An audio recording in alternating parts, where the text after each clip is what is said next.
Definitely. Sure. We have a great Olympian with us, Mr. Hakimuddin. I think many of us, especially the swimmer community, knows about him a lot. So, Hakimuddin, your inputs on support. First of all, again, thank you, Chematics, for having this beautiful event. I think it's very important to stimulate a lot of these discussions. So, again, I've been through the journey. I've been through having issues with diet or the lack of guidance. My Olympic, in the days leading up to the Olympic preparation, I think the only thing that probably helped me was it was only for a few days that I had the watchman cooking for me. That was my lead-up nutrition, to the Olympics.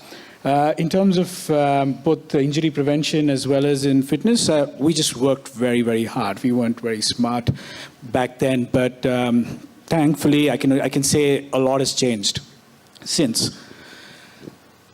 The gap that I see fundamentally is we have resources.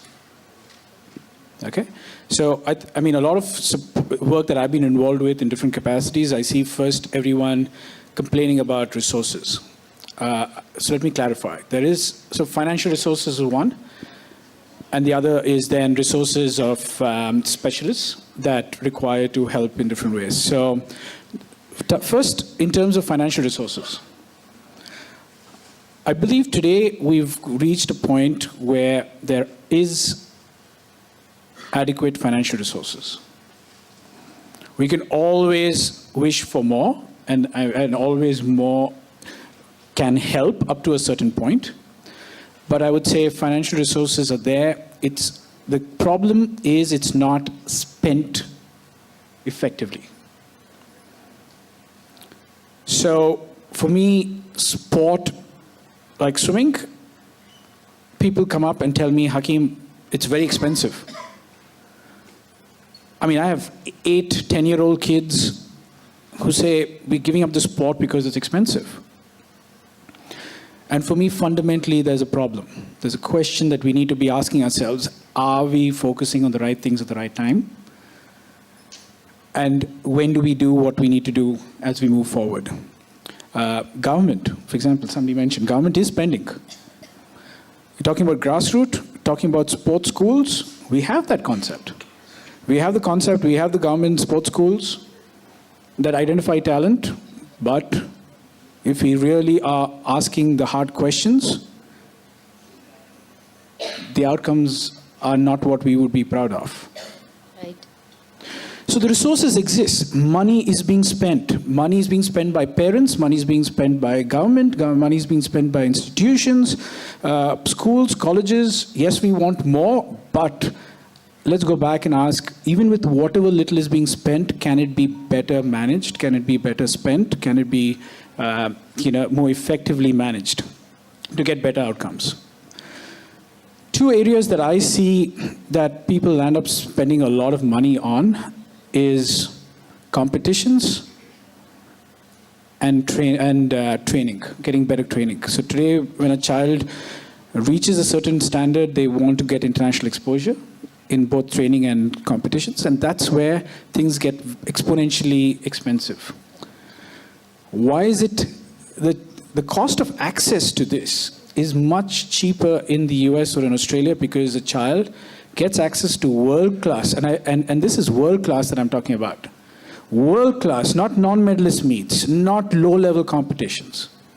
Gets world-class competition access in their neighborhood. They are able to go and stand next to an Olympic medalist on a weekend race and just race for fun. They're able to understand the perspective as well of what the journey is. Today, 99% of people who are investing in sport have no perspective of where they want to go. It's a wish list. It's like saying, I want to go to the moon. So if there's no perspective of where you need to go, and it's always going to be a challenge. There are going to be lots of distractions. There's going to be a lot of confusion of why I'm doing what I'm doing and am I going to get there. So hard questions need to be asked. And let me tell you, if what we need to start with is a high-performance mindset. Everything starts between the ears. If you want to, you will find the way. If there's a will, there's a way.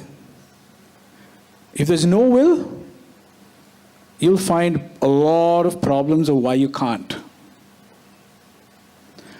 So there's always a wish list and there's a wishful thinking of what would be great, but the reality is not always pretty, and it's what we can make of what we have is what's going to be effective.